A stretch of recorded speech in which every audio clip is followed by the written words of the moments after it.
Magic 8-Ball, will I see the northern lights in the sky over Alta tonight?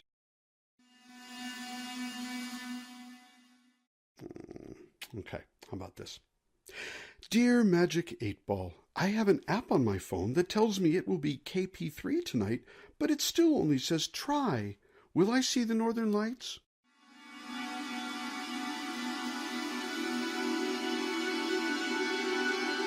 All right, one more time. Oh, great and powerful Magic 8-Ball, I have read on the internet that March is the best time of the year to see the northern lights, and that they usually appear between 9 and 11 o'clock at night. I'm thinking about coming to Alta next year on March 21st and maybe take a taxi out of town after dinner. Do you think this is a good plan to make sure I will see the northern lights?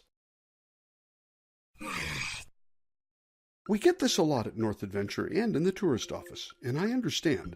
It isn't cheap to come to northern Norway, especially if you are going to pay money to go out on an Aurora hunt with a guide.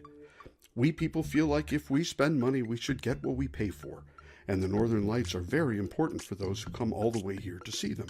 The bad news is that the northern lights don't care about any of that. The sun and the earth do what they do day after day without any concern at all for what we want. And that means that sometimes you go out on a hunt and this is what you see. And sometimes this is what appears before you. I have some suggestions for making a holiday that includes some time under the northern lights, but first we need to get rid of the things that don't help you. You will make a much better plan by focusing on what meets your needs instead of on doubtful advice and lucky rabbit's feet. First, the month of the year during winter has nothing to do with anything. The aurora is caused by solar energy bursting away from the sun and impacting the Earth's magnetic field. The sun is going to do whatever it does, whenever it wants, and it doesn't care whether it is November or March here on Earth. Yes, you say, but I've read that on average the weather is better in March than in most winter months. Now, I have no idea how true that is, but I do know that when you come to visit, you are not coming here on average. You will be here on specific days, and there is no way to guess what the weather will be like. Heck, you can't even guess the weather 2 hours from now. March and all of the other months here are different every year. Then, those apps for your phone with the KP index thing, it seems like everybody uses them, but they don't really help. Just like for the weather, these programs are for forecasting, not giving you the start of a scheduled event. The forecasted strength isn't much help either, since I've seen very exciting shows at KP 1 and 2, and absolutely nothing in the sky when KP 5 and 6 were predicted. I've also seen nothing at KP 1 and really good shows at KP 5. I could have achieved the same results without bothering to use the app. So the truth is, none of the prediction tools will help you much. Snowstorms can become clear sky. The clear sky can be filled with stars, but no aurora. And any aurora show can be anything from an anticlimax to incredibly complex and awe-inspiring. What will you get? Maybe nothing, maybe something, and maybe something really special and unusual. The only guarantee I can give you is that if you stay indoors, you absolutely won't see the northern lights. Go and see what happens. Stop worrying about optimizing your chances.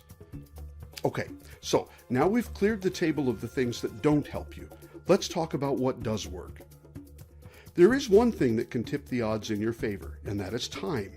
The more of it you have here in the north, the better your chances of seeing something. Match the length of your stay to your level of desperation to see the northern lights.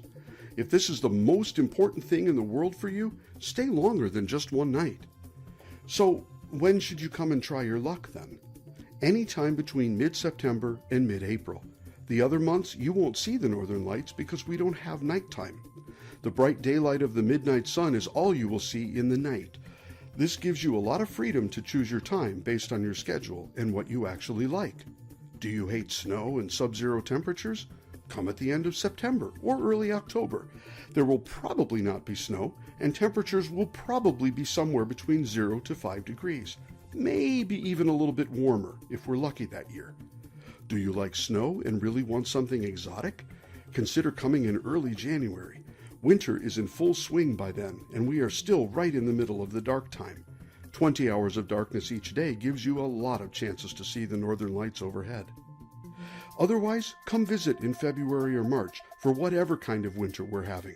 Cold, Super cold, snowstorms and sunshine, who knows? As for what to do when you are here, if the Northern Lights is really the only reason you are coming, and you like the idea of standing around in a dark, snowy field for hours night after night, then there are good places just outside of Alta where you can set up camp and enjoy your vigil day after day. Even if you get a good show on the first day, the next days are guaranteed to bring you something different to photograph.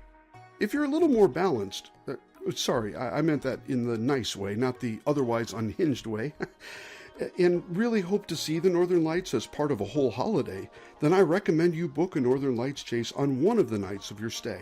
You definitely increase your chances by going out with a guide who knows the area and the local weather patterns. Plus, it's fun, and you will get to know some of the locals here by doing that. Then, instead of booking more and more Aurora chases, book some other fun tours during the evening. If you're driving along in the darkness on a dog sled, riding in a horse or reindeer sleigh huddled under blankets, or cruising along the river on a fat bike, it will be an extra special treat if you see the Northern Lights overhead. And if the Aurora doesn't cooperate, well, you did some really fun things and had unique experiences each night, which, no offense, but that sounds a lot more fun to me than standing in a snowy field for 6 hours night after night trying to remember what your feet used to feel like. Anyway, that should give you a good starting point. If you want some help putting together that perfect holiday that will give you lifetime memories and maybe even a few new friends up here in the Arctic, get in touch with us. At North Adventure, that's one of our favorite things to do.